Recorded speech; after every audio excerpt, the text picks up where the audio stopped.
The meeting will come to order. First of all, I want to thank the witnesses for appearing today for our latest hearing on the potential negative consequences of the health care law on small business.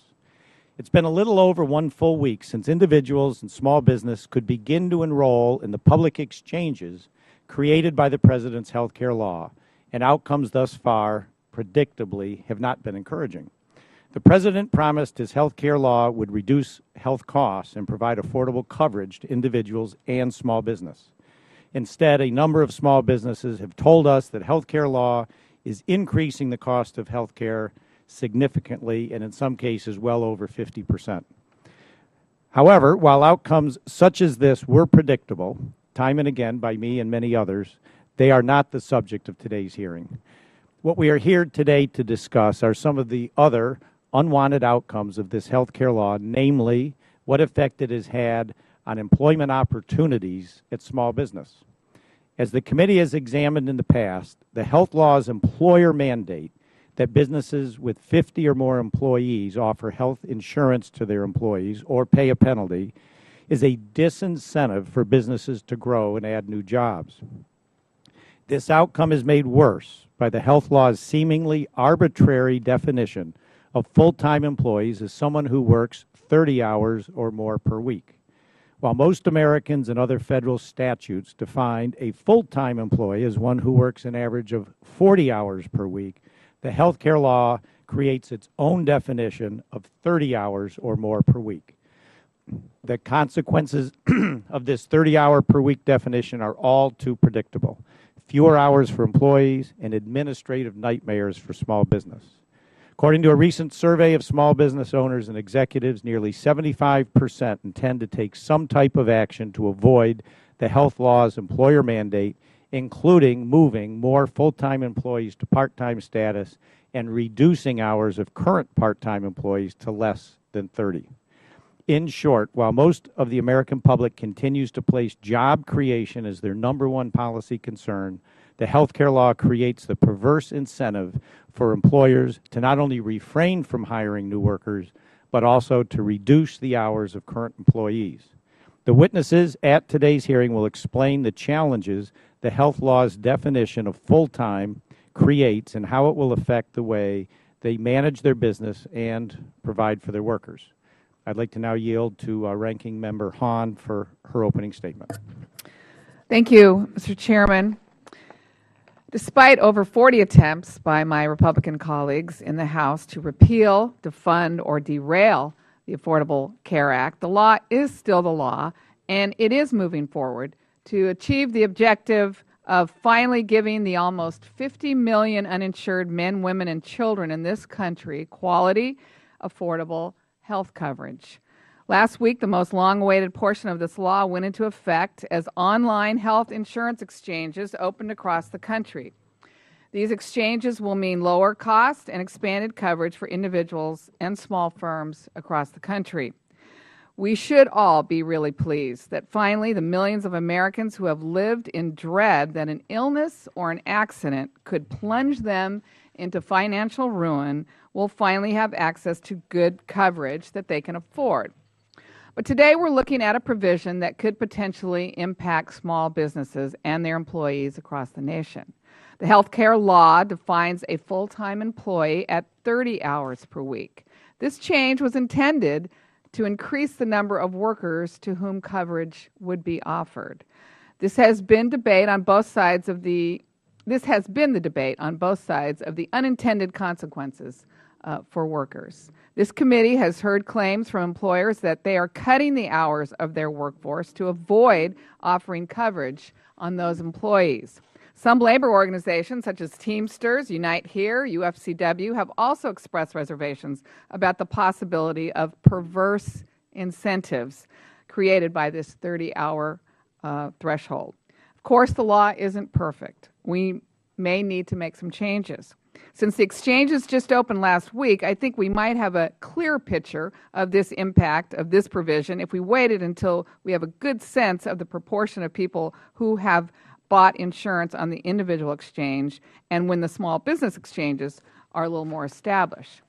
I'm concerned about how this new definition impacts employees and small businesses, but I'm just as concerned about the widespread misinformation and blame being put on this law, misinformation specifically spread to deter Americans from seizing the very real benefits of this Affordable Care Act. One of today's witnesses will discuss whether reduced worker hours are due solely because of this section of law or the economy. We must determine if these numbers are a direct impact of the revised definition or some combination of it and other factors, like sequestration or a slow economic recovery. Accordingly, this hearing will explore the current and future impact of this new definition on our labor market.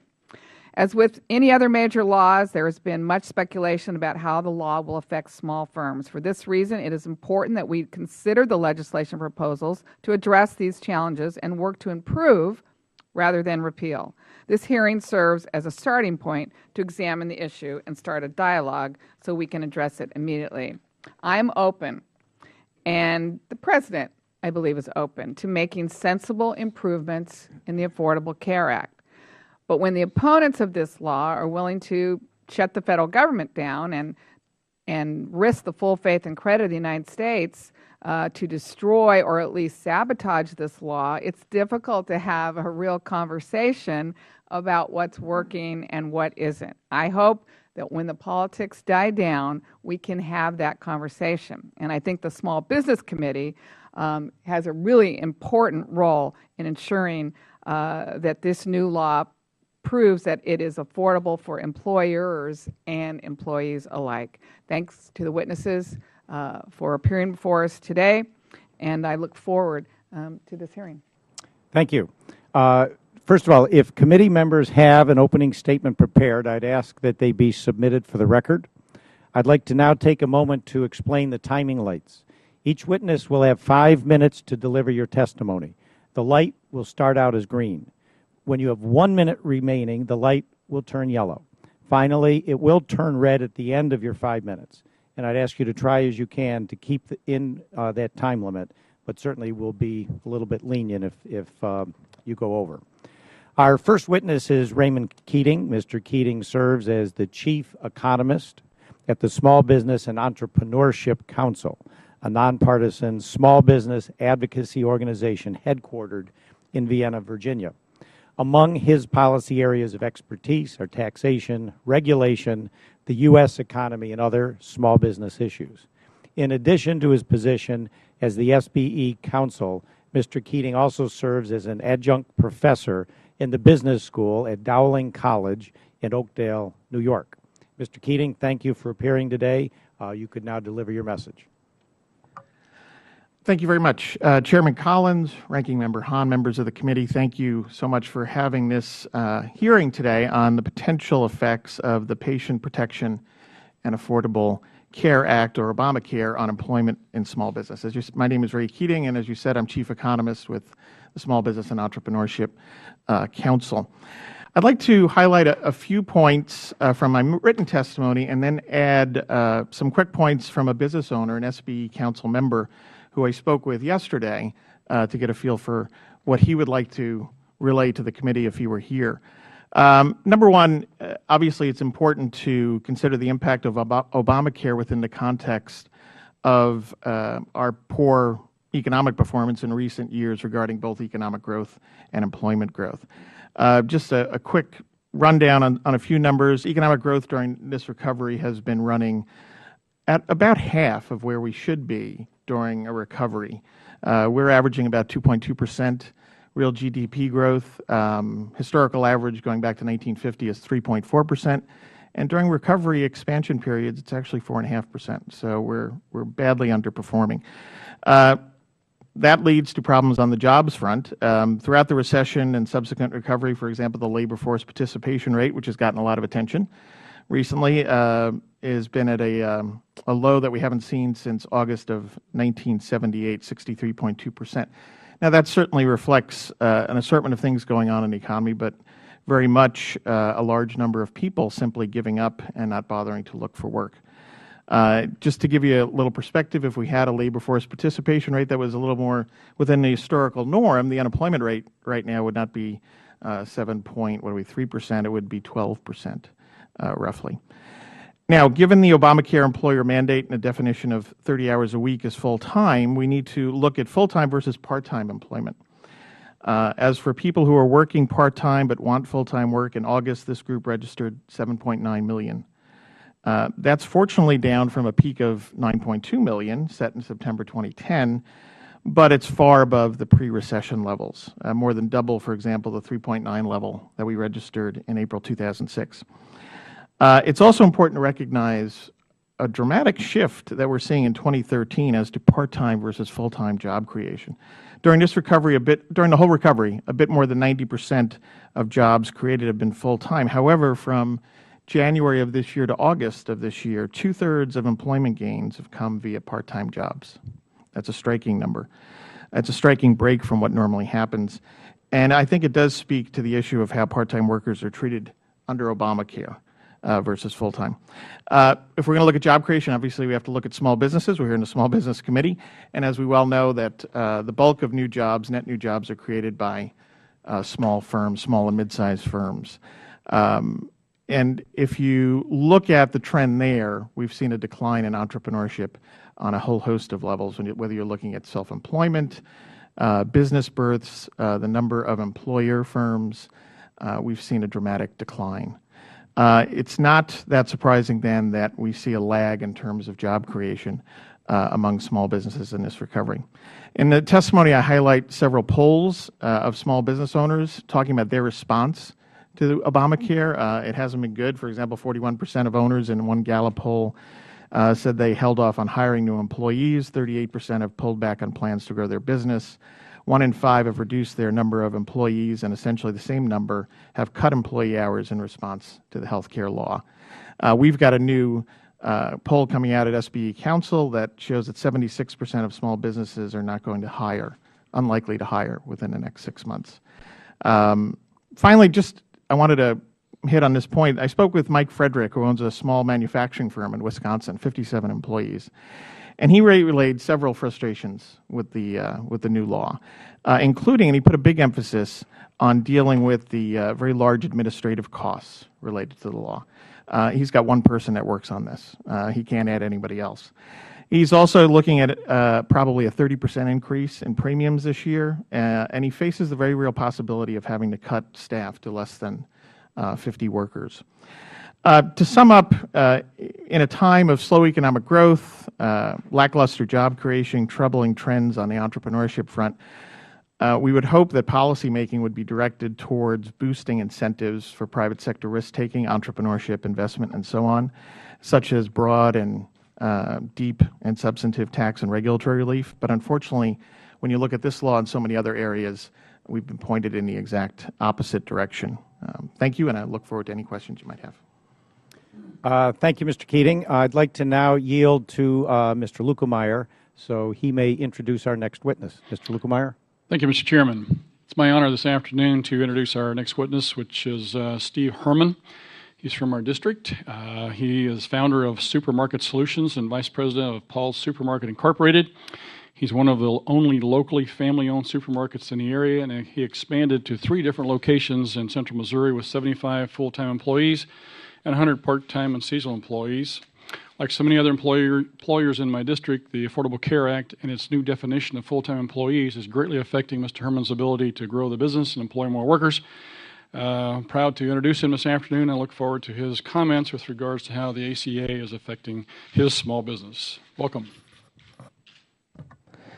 Good morning, Chairman Collins and members of the subcommittee. Thank you for that kind introduction and for the opportunity to testify on behalf of the National Grocers Association on an issue that is very important to independent grocers and small businesses across the country. NGA is a national trade association representing the retailers and wholesalers that comprise the independent channel of the supermarket industry.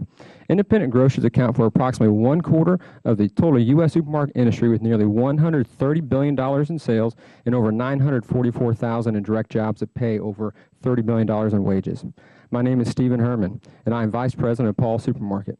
Our family-owned company has been in business in Eldon, Missouri for over 45 years. I started working in my family's supermarket when I was 14 years old, learning the trade from my grandfather and father. Like many independent grocers, I fell in love with the business early on and quickly gained an appreciation for hard work and customer service. Today, my family operates 3 supermarkets in Missouri: Lake Ozark, Eldon, and Osage Beach. Like many small employers across the country, we have weathered many economic storms throughout the years and are proud we have never lost sight of the 2 most important things in our business: our customers and our employees. However, we are facing a challenge in our workforce unlike any we've seen before. I am fearful that the unintended consequences of the Affordable Care Act will hurt our employees and undermine our values as a family-owned small business. Under the ACA, the definition of full-time employees has created new barriers for our industry, where working an average of 30 hours per week is simply not considered full-time. The supermarket industry employs a large number of part-time workers to help meet the ever-changing needs and demands of our customers, which can change from day to day. The ACA created new hurdles for businesses by greatly expanding the number of employees eligible for health plans by defining a full-time employee as an employee who has averaged at least 30 hours of service per week over the course of a month. This new definition of full-time will force small businesses to rethink how they hire and schedule part-time employees. Employers are likely to hire fewer employees, especially full-time employees, learning to do more with fewer in order to control costs. Not only is the law redefining what it means to be a full-time worker in this country, but is permanently changing the American workforce by interfering with part-time workers' ability to earn a living. Part-time employees in need of additional money may no longer be able to pick up an additional shift to pay for unexpected expenditures or earn extra money around the holidays. We employ a large number of part-time associates, many during our busy summer season, but also others that help staff our store throughout the year. These part-time workers include kids working while attending college, spouses helping to supplement their family's main income, and older associates supplementing their retirement. Unfortunately, many businesses may now be unable to provide part-time associates with the hours they need. We've long felt that our associates are like family, which is why we are proud to offer a wide range of great benefits to our full-time associates, including funding 100% of the health care premium after the deductible is met. Our associates have access to a health savings account, and the company contributes a small monthly stipend toward that account. Today, we currently employ 75 full-time associates and 100 part-time and seasonal workers between our 3 stores. We are proud of the fact that nearly all of our full-time associates participate in our health plan, and it is our hope that we can continue to provide quality benefits in the future, although it gets increasingly difficult each year. The commitment to our associates is not without significant cost, especially for a small family-owned business such as mine. Over the years, as healthcare costs have increased, we have worked hard to maintain the benefits we offer, including adapting our health plan to meet the changing times and employees' needs. In this year alone, healthcare costs for my company exceeded $300,000, not including any in-house administration, and we are on track for a significant increase again next year. The supermarket industry operates on razor-thin profit margins, where net profit before taxes among independent grocers hovers around a mere 1.65%. In this competitive industry, pennies really do count. It can make the difference between making a profit or not. According to the NGA industry survey, 92% of respondents indicated they currently offer health benefits to their full-time employees, which is a testament to the commitment that independent grocers have to their associates. Employers, such as myself, very much want to continue providing quality benefits to our full-time employees, recognizing that a healthy employee is a productive employee. However, many businesses simply cannot afford to provide coverage to workers who average 30 hours per week. Thus, small business owners will have to make tough choices, and many part-time employees will face reduced hours and smaller paychecks. Independent grocers need the flexibility to be able to manage their businesses and workers' forces to meet the needs and demands of their customers. The burdens placed on our business by this law hamper our ability to do just that and make it more difficult to succeed in a hyper-competitive marketplace.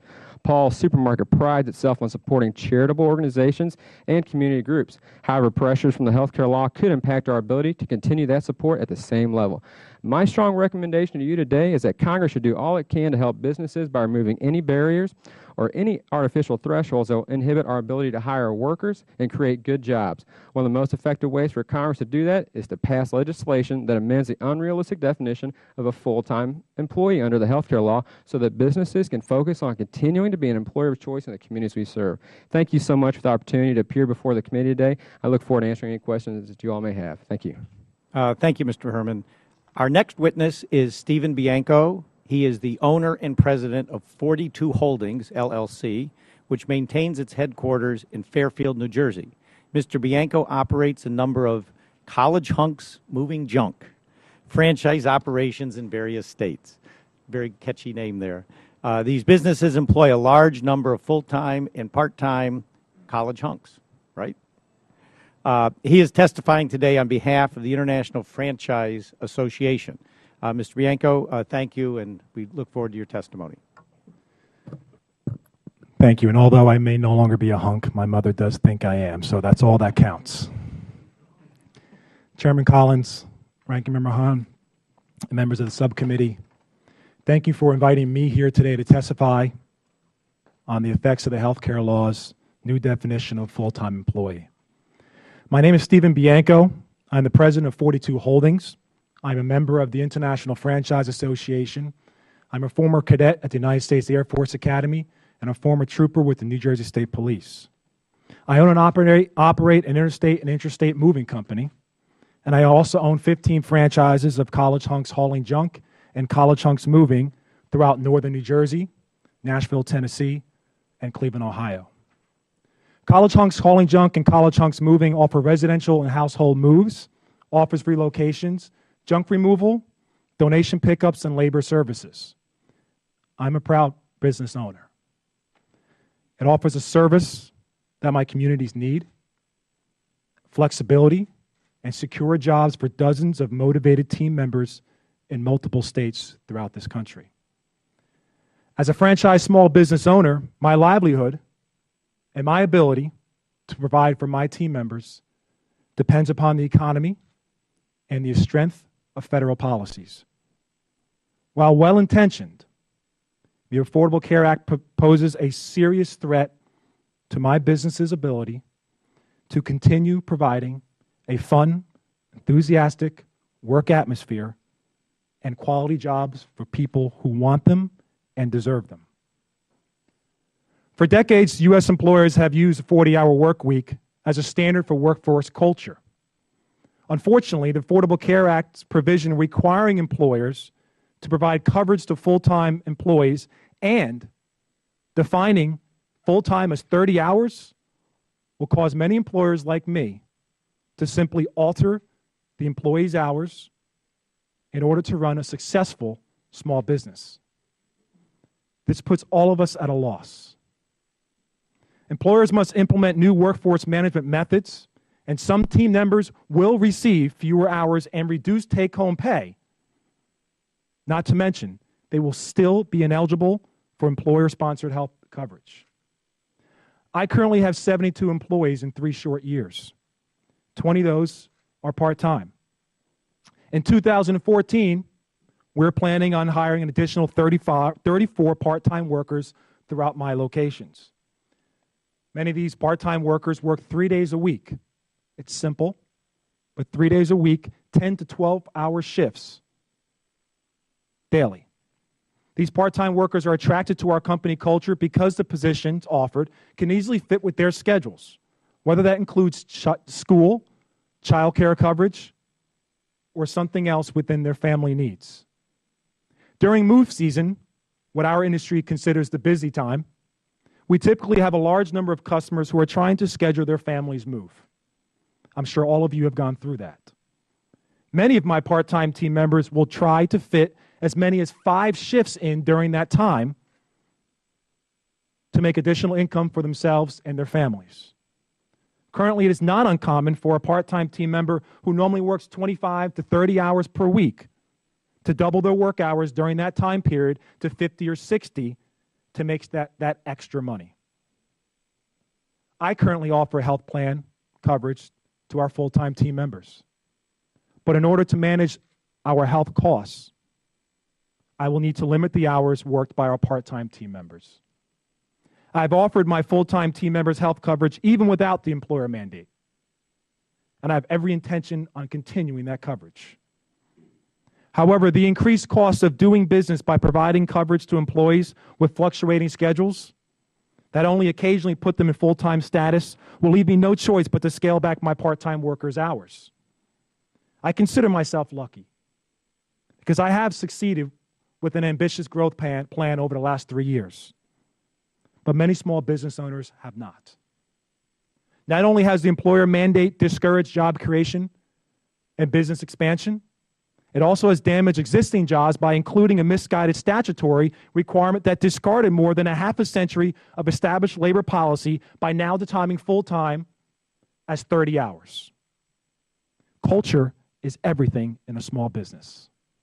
Without a doubt, the one-year delay of the employer mandate is an important reprieve for franchise small businesses as they prepare for ACA implementation. Unfortunately, it is a short-lived solution.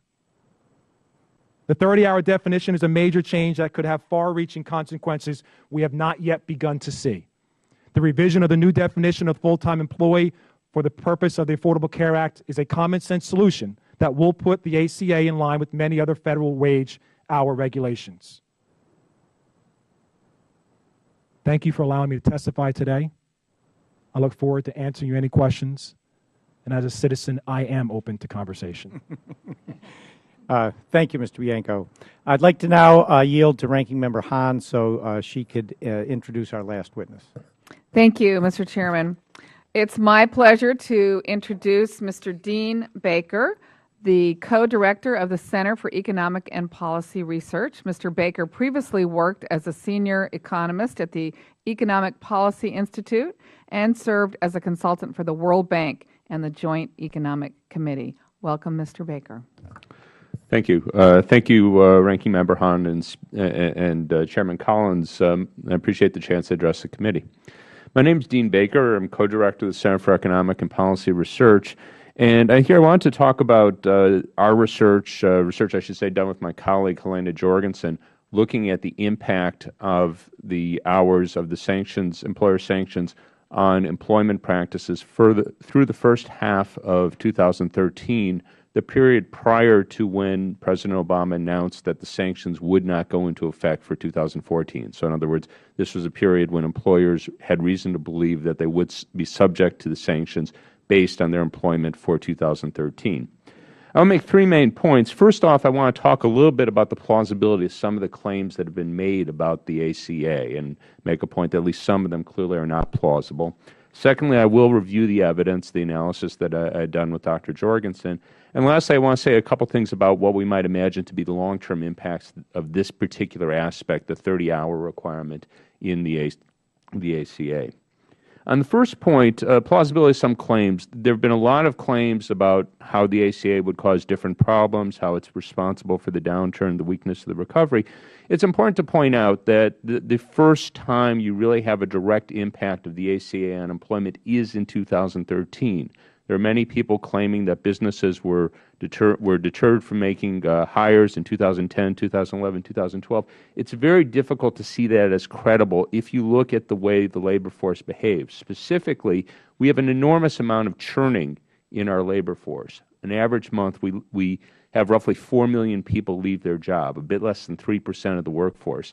The idea that an employer would not hire someone in 2011, 2012, because they were worried they'd be, say, over the 50-person limit come 2013, that really is implausible given the normal churning of the labor market. It's extremely likely that an employer would even need to lay someone off, much less, simply not replace someone who was hired. So that part really just is not very plausible. Secondly, just in terms of the impact of this employer sanction, I know no employer, I'm an employer myself, you don't want to be stuck with an additional bill, but just in terms of some context, it's a $2,000 sanction. There's a lot of research on the impact of minimum wage increases of 15 to 20%, the vast majority of which finds little or no employment effect. It's a little hard to believe that an employer sanction that would be less than 10% of the pay of a worker who earns $10 an hour a full-time job would have that large an employment effect. So I simply don't think some of these claims on the face are very plausible. Now, in terms of the evidence, Dr. Jorgensen and I looked at the current population survey, which is the most commonly used survey for looking at the labor market. This is where we get our employment data every month. We didn't get this month because of the shutdown, but this is where we get the jobs numbers that everyone hears about every month. And we looked at the percentage of workers who we focused on originally 26 to 29 hours a week, with the idea that you'd have a lot of employers put people just below the cutoff. Now, it turns out we did find a very small increase in the percent who were working in that 26 to 29 hour range in 2013 compared to 2012. It went from 61/100% of the labor force to 64/100%. Now, we might originally think that that might confirm the story that workers are having their hours shortened, but we looked at it more closely, and it turns out that actually that increase came at the expense of workers working less than 25 hours a week or reporting that their hours varied. The number of workers who were working 35 hours a week or more in 2013 was actually a larger percentage of the workforce than it had been in 2012.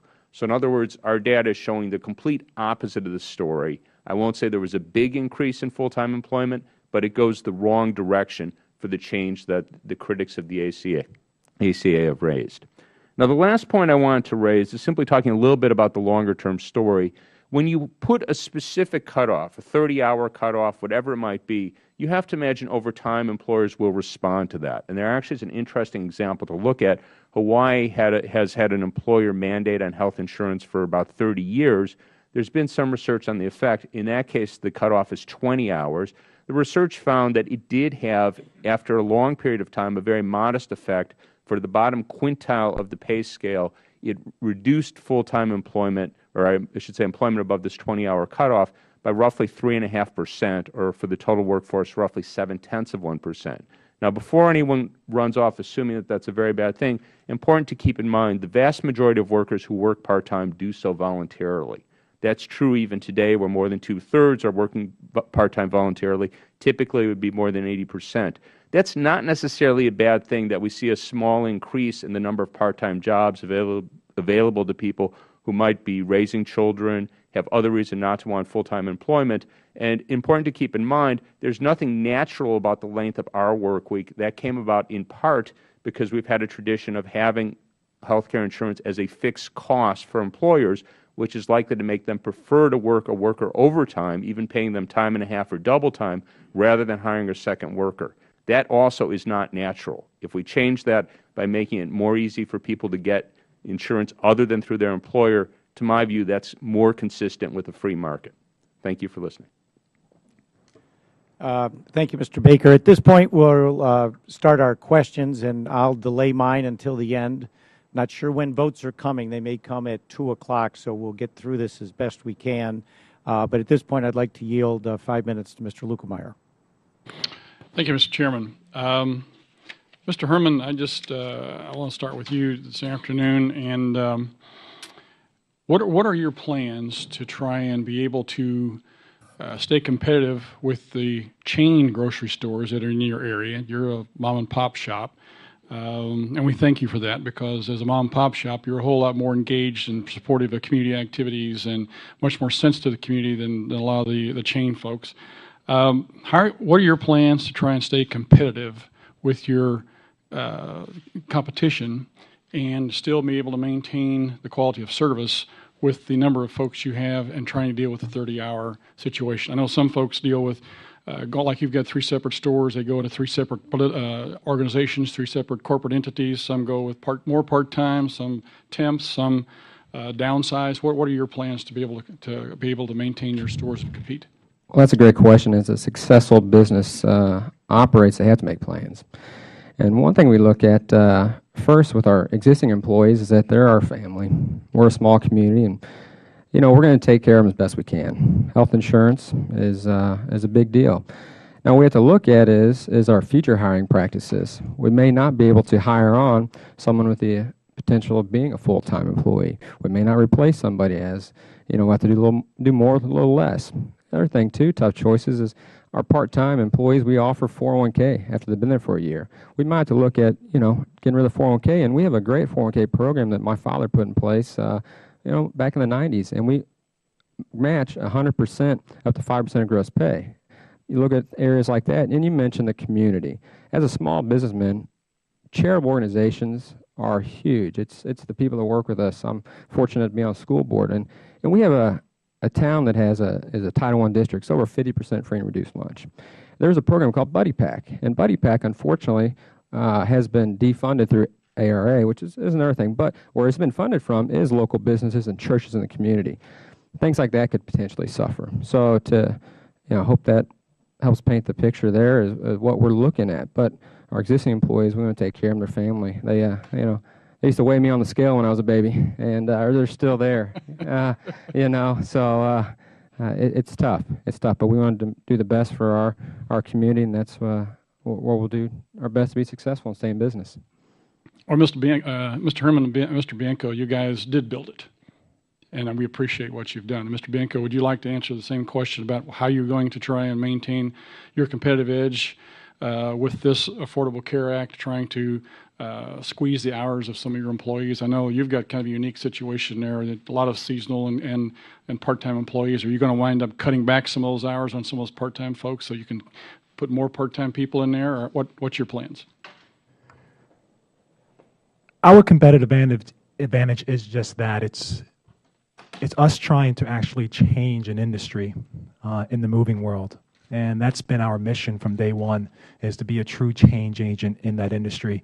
What we are trying to do is offer opportunities for young individuals to get their career start, not just a job start with our organization, and have each individual work on the trucks, even as young college graduates, to begin their process in their career on our vehicles in the moving world and in the hauling world.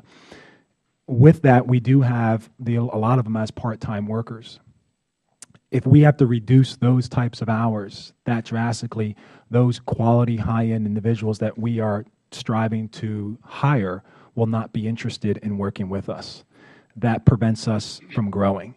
Our expansion growths and expansion opportunities in 2014 are taking on 3 other cities to provide our services and our job opportunities in 3 other cities throughout this country. It may affect that growth strategy because of the amount of part-time workers we hire in the beginning. With that, will have us draw back on those part-time employees. You know, one of the things that Mr. Baker said a minute ago, that 2/3 of the people who work part-time want to do that. That means 1/3 of the people are working part-time who don't want to do that. And I think that's the tragedy, and that's the point that we forget about, is those folks who are out there who want to work full-time and can't do that. And this bill is going to force a lot of that to happen. Mr. Bianco, you had a unique comment a minute ago. You said culture is everything, culture is everything in a small business. Would you like to elaborate on that just a second? You know, sometimes in a small business, when you are starting out, you do not have the ability to pay the highest wages. And I've always been a believer that it's not about the wages you're paying the employees. It's about the culture and the opportunity you present for them. So our environment is all about culture. It's about providing an opportunity for our employees, for our team members to get a start, to create a vision for them, to give them an opportunity. Many of our employees come as college graduates. However, they've never been given the backing and opportunity for someone to say, you know what, you have an opportunity to create something out of your life. And we find a lot of them, even with 4-year college degrees, that have absolutely no idea where they want to be when they grow up. We've created a culture that drives them to success. I've always believed in success breeds success. And when you have other successful people around you that are striving and aiming for that same goal, it attracts more and better people. So when I say culture is everything, especially when you are 3 years in a startup and having a high amount of demand on a lot of people and not fully capable of paying the higher wages at this point in time, if you don't have culture, you die. Unique to a small business. Thank you very much for your time this morning, gentlemen, this afternoon, and appreciate your testimony. With that, I yield back, Mr. Chairman. Thank you, Mr. Lukemeyer. At this point, I'd like to yield to Ms. Hahn for her opening questions. Thank you, Mr. Chairman. I'm going to do the same thing that you did, and I'm going to leave my questions till the end and turn it over to my members. And the first one I would like to yield to is the ranking member of our Small Business Committee, Ms. Velasquez. Thank you. Thank you, Mr. Chairman, for yielding. Mr. Baker, if there is any empirical evidence that 1/3 of part-time workers are working part-time as a consequence of the ACA? No, absolutely not. You know, the reason there was a big increase in involuntary part-time employment was we had the downturn. That happens every downturn. This downturn, of course, was much more severe. It was a very different sort of downturn. We had a collapse of a housing bubble caused it. It was an extraordinary crisis. I'm sure I don't have to tell people about it here. People remember this. And that led to a large increase in part-time, involuntary part-time employment. And that has been falling, you know, over the last 4 years as the economy slowly recovered. So the rise in part-time employment predated even the passage, much less any implementation of the ACA. And basically, your numbers concurred with the Federal Reserve Bank of San Francisco that found and concluded in their research that the share working part-time is in line with historical norms, and concluded that part-time work in not usually high relative to levels seen after the 1980s recession.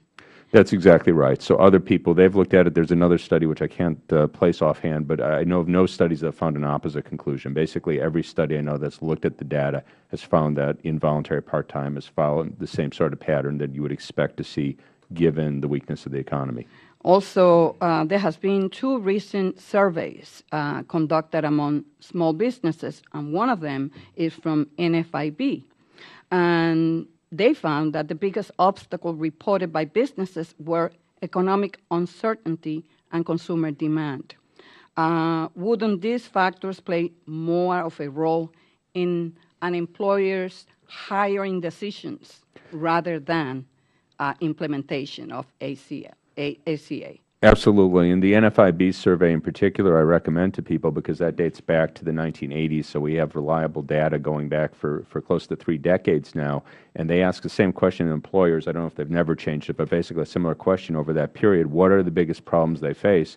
And they've consistently answered during this downturn a lack of demand. So clearly that's their main obstacle to expanding. So meaning that hiring practices or decisions will be driven by economic uncertainty, the impact of sequestration, and the lack of consumer demand.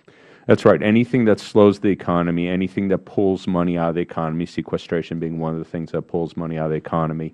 We had a reference earlier from Mr. Keating to comparing this recovery to past recoveries. One important thing to consider, past recoveries, every prior recovery, we've had a significant growth in government employment, mostly at state and local levels, throughout the recovery. If we had followed the pattern of prior recoveries, we would have roughly 700,000 or 800,000 more government employees than we did at the start of the recession. Instead, we have about 600,000 or 700,000 less. Now, government employees spend money like everyone else does, so if you get rid of government employees, that's less demand in the economy. That's clearly one of the factors. I'm not going to say the major factor, but it's one of the factors slowing growth, slowing employment. We have held hearings in this committee, and I held a roundtable in my district with the manufacturing sector. And what we hear is that they face a shortage of workforce, of skilled workers. And don't you think that a way to manufacturers and business owners be able to bring in high-skilled workers is by offering health care benefits? Absolutely, and I think my colleagues on this panel made that point very well. They know workers value health care benefits, and if you can offer a good health care benefit, that makes the job more attractive to employees. So that's why most employers, most large employers certainly, and in fact most small employers, offer health care benefits to their workers. Mr. Keating, in your written testimony, you say that the health law you blame the Affordable Care Act for reducing job growth and employment in 2010 through 2012. Yet the sanctions impacting employers were not scheduled to be in full effect until 2014, and now the employer mandate has been delayed. Since 4 million people leave their job every month, is it really plausible that a business wouldn't want to hire someone in 2011 or 2012 because they were afraid of the penalty in 2014? Sorry. Okay. Yeah.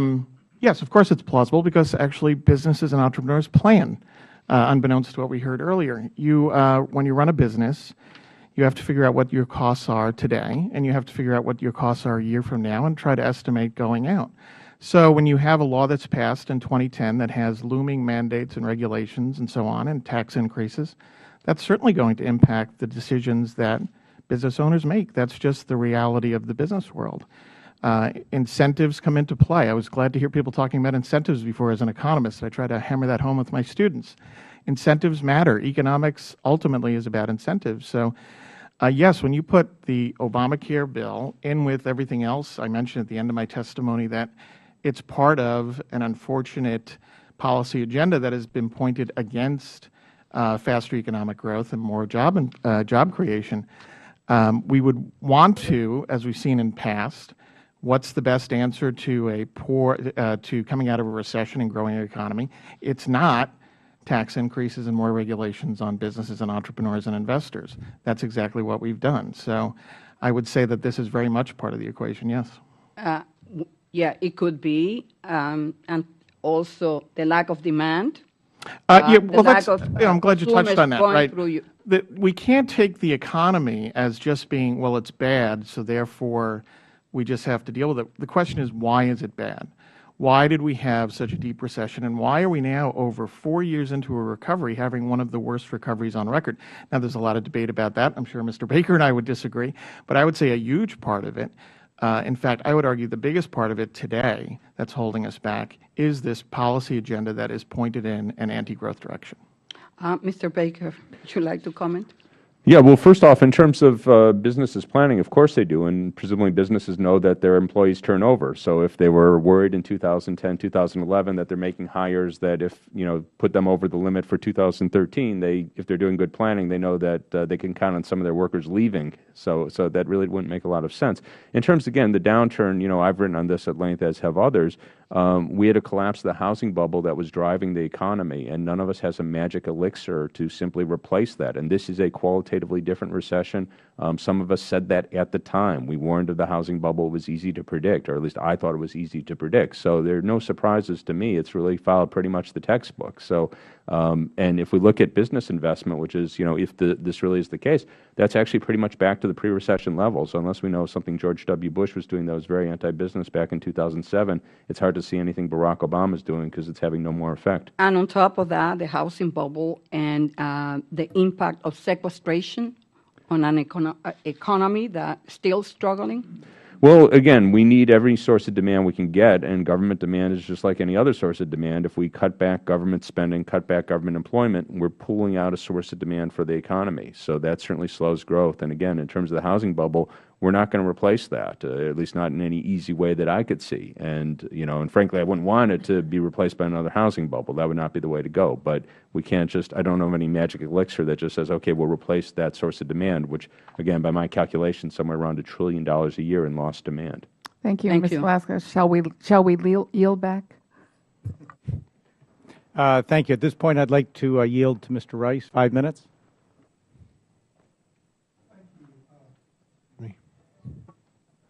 I'm sitting here looking at a Forbes poll. When asked, will Obamacare make health insurance more affordable, 69% said no. Online poll, 78% of small business owners think the law should be repealed. 93% do not want to change from their current plan to the plans required under Obamacare. And I want to read to you a little excerpt from a constituent that I got just yesterday, or excuse me, the day before. This fella is in the steel business. I'm going to redact his name, and obviously he has to compete internationally. And I know that when you're talking about competition, some of you guys in the grocery store business and the moving business are competing domestically, but not necessarily with international competition. And so I was really interested. I'm very concerned about American competitiveness, and I think that a lot of our government's policies make American business can compete with anybody across the world, and our workers sure can, but our government hamstrings us with uncompetitive tax system, uncompetitive regulatory environment, and so he's talking about how it affects his business. And he says, we're already fighting for our lives against the Chinese, whose government is helping them to compete with various subsidies and tax breaks. At the same time, our government is adding to our cost, not helping us to reduce cost. It's obvious what this does for jobs in this country. And he goes on to say that the increase, he's got 90 employees, the increase in the health insurance will be about $100,000 for 2014 over 2013, and that he currently buys policies from Blue Cross Blue Shield, who's decided they're no longer going to sell the type of policy that it has anymore, I guess because they can't under the minimum required coverages under Obamacare. So I guess, Mr. Keating, going beyond this part-time worker aspect, does this law make our domestic companies more or less competitive in the world? Bottom line, it makes them less competitive just due to the costs. Again, you cited polls, and poll after poll confirms what kind of Economics 101 teaches us, that if you add government costs, whether through taxes or regulations or so on, onto businesses, they're going to become less competitive, obviously. And when you think about what our economy is like today in terms of the international marketplace, I think it's a real serious impediment. The gentleman that I spoke to yesterday, who has a small manufacturing firm in Wisconsin, he's just not a domestic firm. He sells the parts that he makes for all sorts of machinery globally. So he's very much involved in that international competition. And he is, when he looks at the premium increases that he's calculating, that puts him at a serious competitive disadvantage, absolutely. All right. Mr. Baker, in terms of the plausibility of people making hiring decisions today based on a law that the employer mandate won't go into effect until next year, I've had people in my office. I had a guy in my office 2 weeks ago who has a franchise business in 2 locations and 40 employees, and he has declined to open his third because he'll go over 50 employees. So he's making a decision today based on opening a business that will affect potential employees. It's absolutely plausible that people are going to make decisions based on this right now. I have a friend and a former client that is in I'm from Myrtle Beach, South Carolina, in the tourism business, employing 1,900 people. And they're absolutely moving people from full-time to part-time when this law takes effect. They haven't done it yet because the law hasn't taken effect yet. But no, it will absolutely have an effect on the service economy in my area. Do you want to comment on that? Sure. Thank you for asking. Well, a couple points I make. First off, I'm sure there are some people who are making decisions, based on this, and the gentleman you were talking about, that may well be one of them. It's clearly not showing up in the data for the first 6 months of 2013 when they thought the employer sanctions would be in effect. So in aggregate, however many people might have been doing that, it was too small to show up in the data.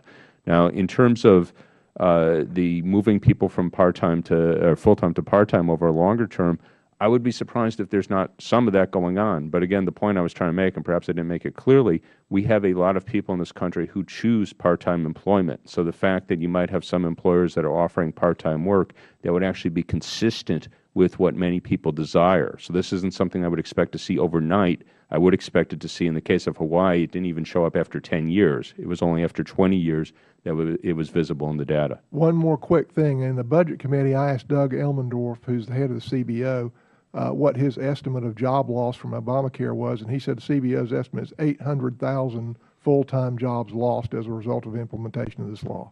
My understanding of Dr. Elmendorf's comment was that that was mostly people opting not to work because they would have the option of getting health care through the exchanges rather than through employer-provided health insurance.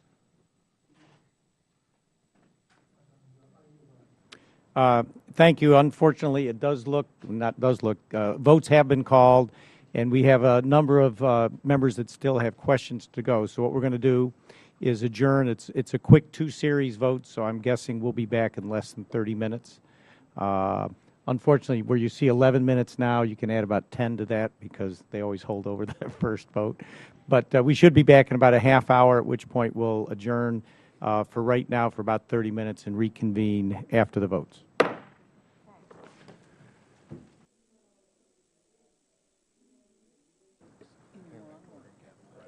Okay. The meeting will come back to order. Let's see. Well, it was a little more than 30 minutes, but at any rate, we are back, and I appreciate the witnesses all coming back. And at this point in time, I guess I'll yield myself time for some questions, and then we'll go to Ms. Hahn and see if any other members come back. But typically, when we adjourn to vote, the important members come back. That's right. Yes. Yeah. Thank you, Mr. Lukemeyer.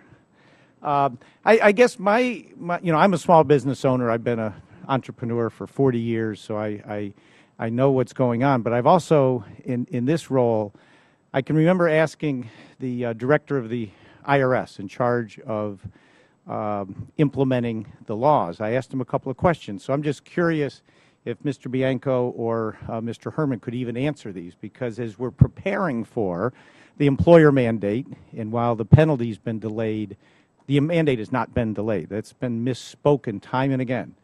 I hear people, both sides of the aisle, the administration, saying the employer mandate has been delayed 1 year. No, it has not. The penalty associated has been delayed.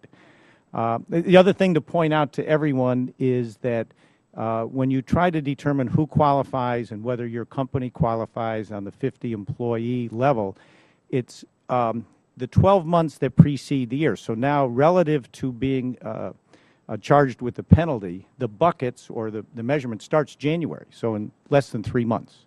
So when people talk about impact, starting in January, you've got to put all your employees into the part-time or full-time bucket and calculate the hours and the full-time equivalents. You do that each month for 12 months during 2014, and then divide by 12 to determine whether or not in 2015 you hit the 50-employee threshold.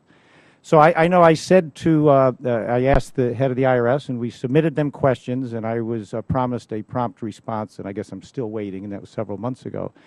But I said, Mr. Director, and I'm asking, well, for 5 or 6 days, but not 2 months. But so as small business owners, here was the question. Full-time employee, who would say normally work 40 hours a week, so 160, 170 hours a month, takes 2 weeks vacation. So he only works 80 hours in August. Is he full-time or part-time in the month of August? Would either of you know an answer to that? I believe that'd be under your benefit plan. In our business, we have paid vacation up to 4 weeks. But I'm saying relative to the IRS calculation of which bucket you put him in. He only worked 80 hours. He was paid for 160, but do you put him that month in the part-time bucket, because he only worked 80, and you count his 80 hours to do your FTE equivalent, or because it was paid, does he go in the full-time bucket? The head of the IRS couldn't answer that question, but he does expect you to know exactly which one to put in. Now, the other one I asked him, and again, I know it's difficult, but this burden is falling on to the small business owners and their HR departments. Many workers might in any 1 month work over 130 hours, even if they're part-time based on overtime and so forth. But then the next month they don't. So they work 135 hours in January, they work 97 in February, they work 161 in March, they work 82 in April. Well, you know how you put them in the buckets each month. If it's over 130, they go in the full-time bucket. If it's less, you accumulate their hours, divide by 130, get the FTEs. But now you're into 2015. They worked 6 months, and they were in the full-time bucket the prior year, and for 6 months they were in the part-time bucket. Do you have to give them health insurance or not? So these are very, this is the tough thing about the law. When the regulators set definitions, it's how do you implement it? And I'll say, as we're in October, and in the next and by the way, the mandate has not been delayed, just the enforcement of the penalty. The head of the IRS, who is in charge of implementation, can't answer those questions. So again, it tells you this isn't ready for prime time. I just bring that up as I'm a small business owner myself. And we have those very situations. And we don't know as we're going to be putting them in the buckets. And I guess the other obvious thing is, we'll see what happens as we move through. But a question maybe for Mr. Keating, because I've heard people talk about why 30 hours? Where'd it come from? It's never been there before. This suggestion has been twofold. One was, we'll have small businesses just provide health insurance to more people. The other, more cynical one is, it was a money grab, that knowing that this would subject them to penalties, it was a way of raising money to pay for the expansion of Medicaid, or maybe it's a little of both. I'm just wondering, Mr. Keating, if you've got a thought on that. That goes to my public choice economics as to what the incentives are in government. And just based on that, I would say it's probably a combination of all of the above. And to backtrack a little bit, when I get to speak on various panels about this law from an economist perspective, and interestingly, often there are representatives from the SBA or various government entities, and most of the audience are obviously small business owners struggling to figure this out, and they have very pointed questions about what this means for their business, and I would say at least more than half the time, the people from the government that are there representing it don't have the answers. And that says to the business owners what? The folks implementing this don't know. How am I supposed to possibly figure this out? And then it goes to the issue of how many employees you have to, how much time and energy goes into trying to figure this out.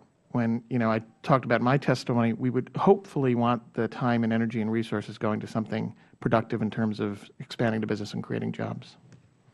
Right, and I think that goes back to the human resource cost. So, Mr. Herman, you're here not only representing yourself, but also other franchised owners, or is that Mr. Bianco?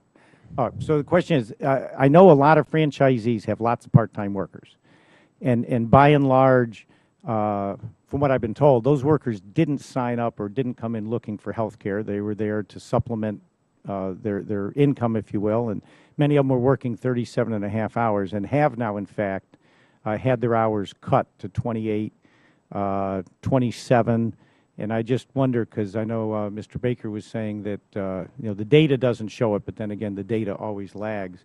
Are other franchisees, sharing with you, as I've heard from many, that they in fact are taking action to cut those workers under 30 hours?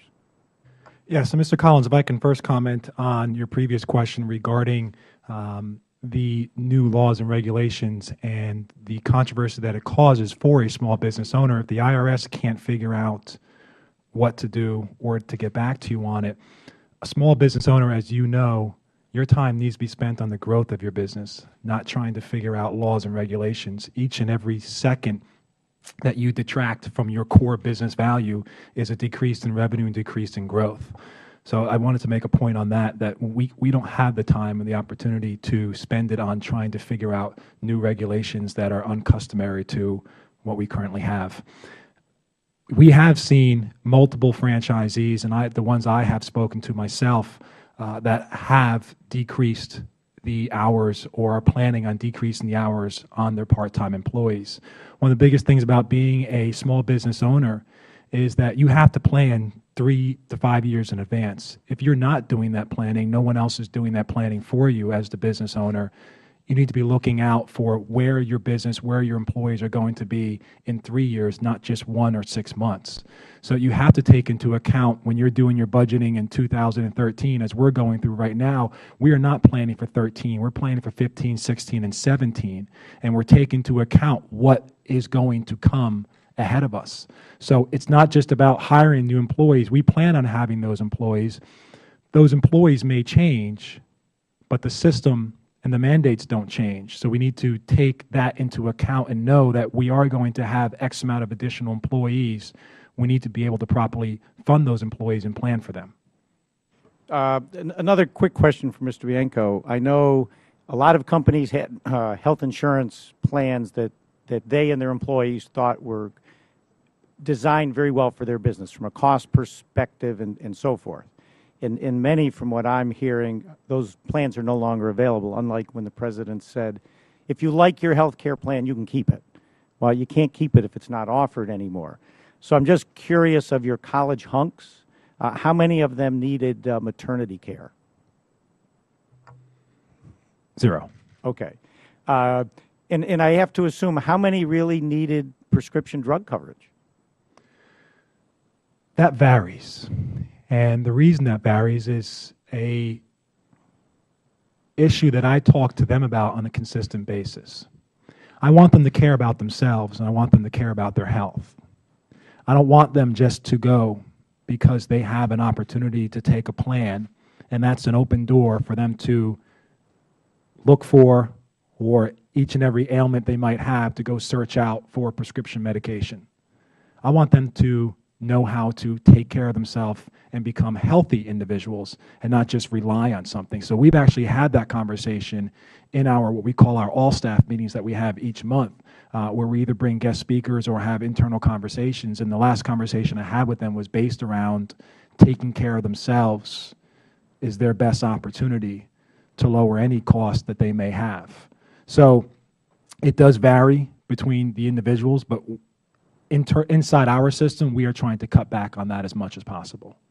Yeah, so Mr. Herman, I'm curious from the policies that you've had versus now the policies you're being offered, which now have to include maternity care, they have to include mental health, they have to include prescription drug coverage, a health club membership. There are things now that are mandated, and not every workforce is looking for those benefits. And now the day of an owner designing a health care plan to meet the needs of their employees has now been taken out into more of a one-size-fits-all. So I'm curious, Mr. Herman, plans that you've offered for your employees, are they being offered now, or if you had to adjust now to the minimum benefit plan that's required by the ACA?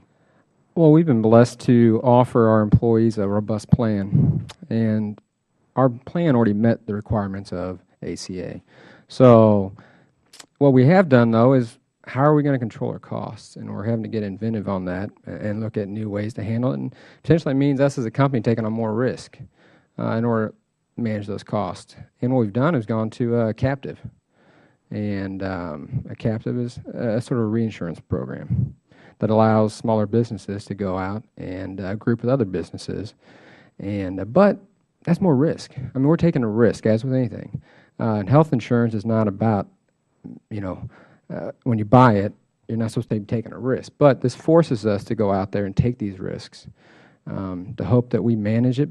But, we're going to take on our own shoulders, meaning more administration costs, And so it puts us in a, the health insurance is supposed to be a benefit. And as a small employer, I'm supposed to be able to go to somebody and get insurance and not have to worry about it. And this has put us in a predicament that we've got to also understand the health insurance law beyond what we need to. Thank you. Mr. Keating, one last question, then I'll turn it over to Ms. Hahn. But, one question that's been raised, and I wonder if you've heard this before, and that is, take the case of a company that has employees working 37.5 hours. They did not go to work there for health insurance, did not expect health insurance, but now the company would be required, because they're full-time, to offer it or pay that $2,000 penalty. So the company cuts them very deliberately from 37.5 to, say, 28. For the sole purpose, frankly, of avoiding having to pay that, provide that health plan. The employee wants to work 37.5. The company would like them to work 37.5. They can't afford to give them at a donut shop health care, and they also can't afford a $2,000 penalty. So this is very real life, and I'm actually using a real life example. But now, lo and behold, there's laws called ERISA. And ERISA states very specifically, if a company cuts the hours of a worker for the sole purpose of denying a benefit, then they can be fined and brought up on charges. That's what ERISA states. So you think about this case. The employee's not getting health insurance now, didn't expect it, doesn't want it. It is true, though. The sole reason that their hours are being cut is to avoid giving them a benefit. Now, to me, they're violating ERISA. In complying with the ACA to the extent of keeping their business open because they can't afford the insurance or $2,000, has anyone looked at that? I'll call it a conflict or a very serious situation of a company actually breaking the law in complying with the ACA. I have not looked at it myself, and I haven't heard of that particular example, but it goes along with other examples, talking, again, to business owners and listening. They're getting, I always tell people, listen, what you need to do is, unfortunately, get a good accountant, get a lawyer, and figure this out. But make sure you're getting the right advice, because the very disheartening situation, in addition to what you just laid out, are other business owners that have made decisions, splitting their companies, thinking that they could do that, and you can't do that under the law. Yet they're getting advice from the people they're doling out money to get advice from people, and this is the advice that they're getting. So that, unfortunately, is not unique in the sense that, again, who really has a handle on all of these issues and all of the costs? And this creates, obviously, all the uncertainty that we've been talking about for a long time now. Yeah, I think a couple of things that are misunderstood. You can't split your companies. You also can't use temporary workers. A lot of folks have said, well, I'll go hire temporary workers. They're not on my payroll. And in that instance, not only do those workers count for the business that's using them, but the person that's running the temporary service agency is also hit with the same thing. So that worker's actually counting in two different companies, as unfair as that sounds. Mr. Lukemeyer, I just didn't know, do you have any other questions you'd like to ask? Yeah, If so, we'll yield 5 more minutes yeah, to you. Thank you. Just a couple of quick questions with Mr. Keating. One of the comments that you made that you're working with the entrepreneurship group. How's this ACA affecting startup companies? Most businesses start out as a small business and then grow to whatever size they get to. Is this affecting a lot of startup companies being able to get started out there? Have your group done some research on that? Right. I think the one that people don't think of actually that does come into play is the individual mandate. Because when you talk about somebody starting up their own business, right, now they have to buy their own health insurance or pay the tax that could increase up to, I'm trying to remember the percentage by 2016. But anyway, the point is that so you do have a situation where people, again, are losing resources that could be used to start up their business, number one.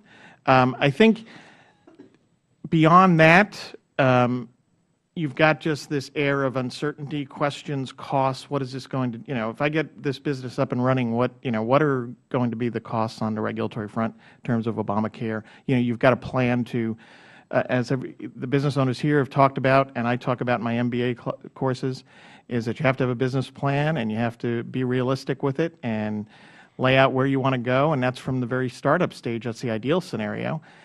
So how does that all factor into the equation in terms of what you're going to have to, the total benefits package, if you're looking to hire people and bring them on board, how is that going to affect the equation? So yes, again, I have not seen any studies that say, this is affecting startups in this way. Again, I don't think we have that information yet.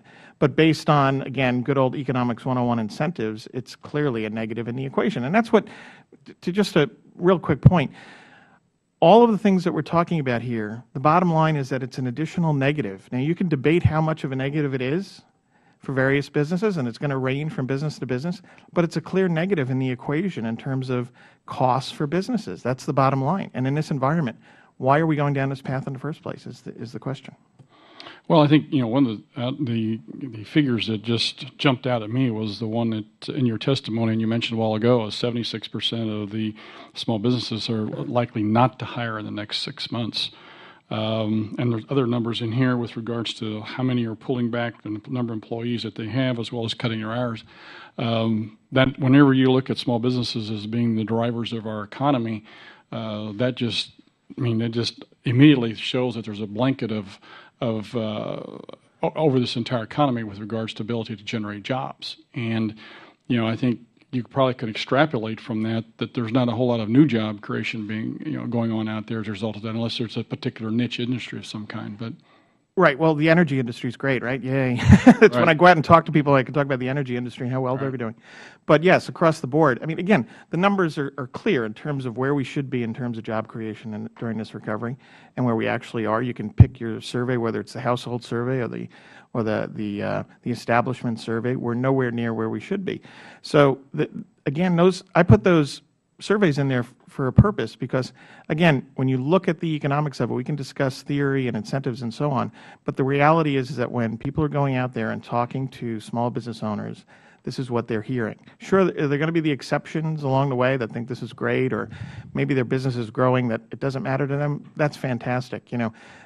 I would argue that the fact that we've had 2.2% growth with everything that's been working against entrepreneurship and investment is pretty amazing, and I think that's worth tipping the hat to the resiliency of the American business owner and the workers. Absolutely. Yeah, but I think your point is about the energy industry is probably where the growth has been. If it hadn't been for that, I think my numbers that I've seen would be a flat GDP, but I think the 2.2 is actually as a result of the energy industry that's going gangbusters right now. But a huge contribution without a doubt. Yeah. When you look at both the GDP numbers and the employment numbers, without a doubt. Just one point I want to make before we close here is that Mr. Baker made the comment some time ago that the businesses did not make any sort of plans and did not make adjustments prior to 2000 and the beginning of this year in 2013. And I can tell you from the businesses I've visited or when I go home on the weekends and have district work periods, as well as the people who come through my offices, when you talk to those folks, they have been looking at this ever since it passed on how they're going to comply. They talk with their attorneys, they talk with their accountants, and many of them had made business decisions on not expanding or not hiring additional folks based on this law for a number of years already. And so just because the numbers don't reflect it today, they've already made those decisions in the last year or year before whenever they decided not to expand, buy new locations, or not to expand existing location. With that, Mr. Chairman, I thank you for the opportunity to be here today and the timeliness of this hearing. Thank you. At this point, I'd like to yield to Ms. Hahn. Thank you, Mr. Chairman. Actually, and then I'd like to ask Mr. Baker to respond to some of the comments that Mr. Keating made. But honestly, I really disagree with the comment that being an entrepreneur in this environment with the new Affordable Care Act is a negative. I think just the opposite. I think it's a positive. I think there are a lot of people that get stuck in a job they don't want to be in because of the health insurance that's provided them and are afraid, and their families are afraid for them to step out and be an entrepreneur. And I think this law allows someone to strike out on their own and be able to afford quality health insurance without jeopardizing their family or themselves. So I look at it as a complete opposite of what you just said. I think it is a positive. I think it is resources now that people never had before, and there are a lot of people who stay with a job just for the health insurance and really have that entrepreneurial spirit inside of them and have been afraid to do so specifically because of the inability to get health care on their own. And I didn't know, Mr. Baker, if you wanted to also respond to some of those comments that Mr. Keating made. Yeah, well, in particular, I would take up on that point because there has been a considerable amount of economic research showing exactly this, the idea of job lock, that you have people that have a job with health insurance, either they or a family member has an existing condition, and they know if they had to go into the individual market, they would either not be able to get insurance at all or it would be absolutely exorbitant. And I actually was curious about this, clicked onto a few of the exchanges, the state exchanges, and looked at the oldest group, 55 to 64, where you'd, of course, pay the highest premiums. And you could get the silver plans, the middle plans for $600 a month. It varied by state, which plan you chose. But in other words, insurance I would consider very affordable. This is not counting any subsidy. So this is, if you're a more moderate income person, you would get a subsidy on top of that. So, I would just think, I actually do have my own business, my own research center. But, if I were thinking of starting that out today, it would make a big difference to me knowing that if, for whatever reason, things went badly and I was not getting insurance through the center, I had the option of getting it through the exchange at an affordable rate. So I would be very surprised if we don't see a burst of entrepreneurship in the next couple of years. Thank you. That's what I think as well. And, just remind everybody, the health care in this country was broken, and so this is really an attempt to fix what was terribly broken. And actually a national 2008 study by the Small Business Majority said that small business health costs would more than double by 2018 without any reform. So just to kind of remind everybody, health costs were going up. And it was a broken system. So this is an attempt to lower health costs and bring it down. But there are some issues that we're finding out today. And just on the Small Business Majority, I don't know if you have connected with them, Mr. Vanko and Mr. Herman, but I've held several workshops on the Affordable Care Act with small businesses in my district, and the Small Business Majority, and they have offices throughout the country, are really a good resource. When I felt your pain when you said, you don't have the kind of resources to figure this law out, and it is confusing to some extent. But this is a good resource that, they're there for small businesses. They are champions of small business, and they are very good at helping kind of go through the maze on this new health care law. So you guys might check into them. I guess for both of you, it sounds like you have different issues. Mr. Herman, you sounded like you were saying you're taking care of your employees now. You're gonna take care of them. They're like family, but it's more about your you're hesitant to hire more in the future. Mr. Banco, it sounded like for you, you're more concerned about having to offer health insurance for those who are working 30 hours or more.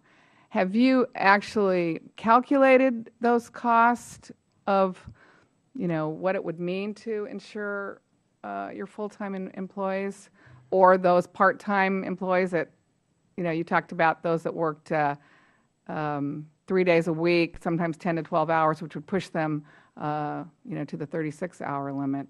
Sure. If I can first comment on Yeah. your previous statement, reference the Affordable Care Act as a whole. Our health care system is broken. There's no doubt about it, and we need to make a change. But I think what we're addressing here today is around the 30-hour work week, not so much the actual plan. And so for a individual like myself, we know I want entrepreneurs to have the ability to be able to step out. It's just how it's done and how it's made. I don't think anybody is against individuals being able to have health coverage. I think as Americans, as people, as human beings, no matter what background you come from, you want everybody to be taken care of. And I feel the same exact way. However, it may not be the best system for business entrepreneurs. I think today we're talking about the 30-hour work week. When it comes to us, no, we want nothing more than to provide the health care coverage. That's why we made the step from day one. First day I opened, I provided an opportunity for my very first employee from day one and made that investment, and we continue to make that investments. You made a comment on the cost. It will cost us $2,200 as we have set up per new employee on a part-time basis if it's not changed, reverted back to 40 hours. Now, when we look at new locations. And how many is that for you? How many of those employees fall into that category? Sure. When we open a new location, with 12 to 13 part-time employees and one full-time employee. Those part-time employees work between 30 and 35 hours a week when we ramp up a new location, a new city. We march into a new city right away off the bat. We are providing the 15 new opportunities right away. However, and they're like 36, 35. They're like 30 to 36 Okay. hours per week. You right now don't consider them full-time. No, they're not full-time. Right. And they will grow into full-time positions, and they will receive that benefit from working hard and helping us establish our business. But our business cannot be established if we do not profit. We need that margin. We need every single margin. You talk about 1.6 margins, 5% margins, 15% margin. It doesn't matter what industry you are in and what margins you have based upon your industry. When you are a startup, you need every single percentage point in order to make that business go. If this doesn't get changed back to the traditional 40-hour work week, what will you do? We have that additional cost of $2,000. You will have the additional cost, but you won't. We will grow a lot slower. You will grow slower. With our system, our model, our scale that we have set up currently that has worked tremendously. We went into Nashville, Tennessee, opened up a location there as a franchise. I went in there and I purchased a failing franchise. We grew by over 600% in 1 year with our model and our scale. We know it works. It doesn't work with the additional costs. When we moved into Dallas, Texas, when we opened up in Dallas, Texas on December 16th, with that in mind, if this was in fact currently right now, those costs would prohibit us to grow upon the same scale that we know we are capable of growing upon. When we went into Nashville, we started out with 3 employees. We now have over 30 in 9 short months. And is that cost calculated on your current insurance provider? They've told you that adding more employees would be at that cost? Well, that's what I have to go on currently right now, working with our insurance provider. So if we're offering it to the individuals that we're offering to it now, we have to offer it to equally amongst the other employees, and that's the cost burden that we have to take on a part-time basis. And it's not an issue of not wanting to do it. It's an issue of the business will not grow and scale the same exact way without it. And Mr. Herman, what's your biggest concern? Biggest concern to get back to is we are taking care of our full-time employees right now. And we did run the numbers and look back on the past 4 weeks, and it at 30 hours could bring in about 10 more onto the plan. And at that, What would that cost you? that would cost me $36,000 a year, at least. That's just looking at not including administration cost, not including For 10 more. for 10 more. I think he's got a better plan. You know, well, and here we go. We talk about these plans. They're so diverse. Yeah. We're talking apples and oranges here. You know, to have this conversation, and I'm just concerned, like I said, about. So you talk about the budget office. That's still time I got to step out of the store and go down there.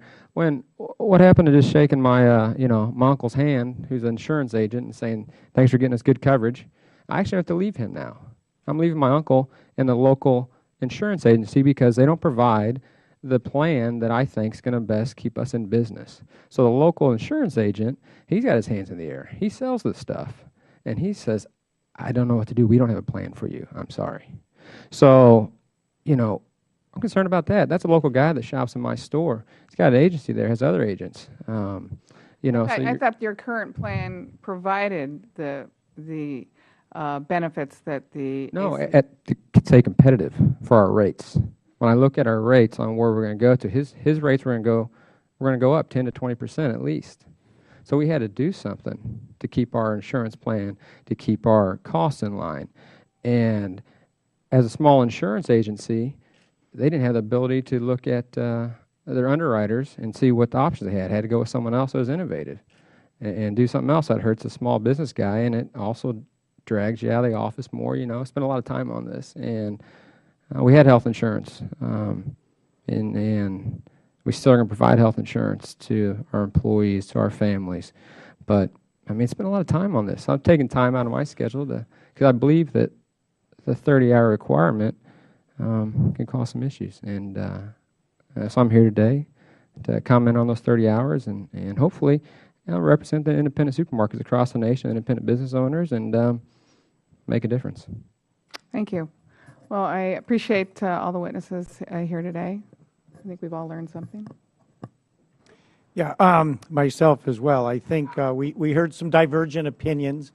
I think, you know, at some point, you know, where do we agree? Uncertainty is not good. Uncertainty in any number of areas, including uncertainty surrounding our deficit and debts and where those are headed. The more entrepreneurs and small business owners have certainty, the more likely they are to invest. And it's interesting, too. I think we're getting consensus agreement in a bipartisan way that whether it's the 30-hour work week, whether it's now the new definition of large business at 50 employees, or whether it's the medical device tax, or whether it's the health insurance tax, all of these revenue drivers that we're going to bring money, the taxes, into the government to pay for this huge expansion Medicaid. In each and every case, there's bipartisan agreement. They're not good for the economy. Whether it's 30 hours, 50 employees, health insurance tax, medical, they're all bad for growth, which is why, to some, we would say, why don't we delay this a year? And let's get the economy growing a little bit more before we would ever take on things that there's bipartisan agreement, in fact, are costing jobs. We don't have any jobs that we can afford to lose.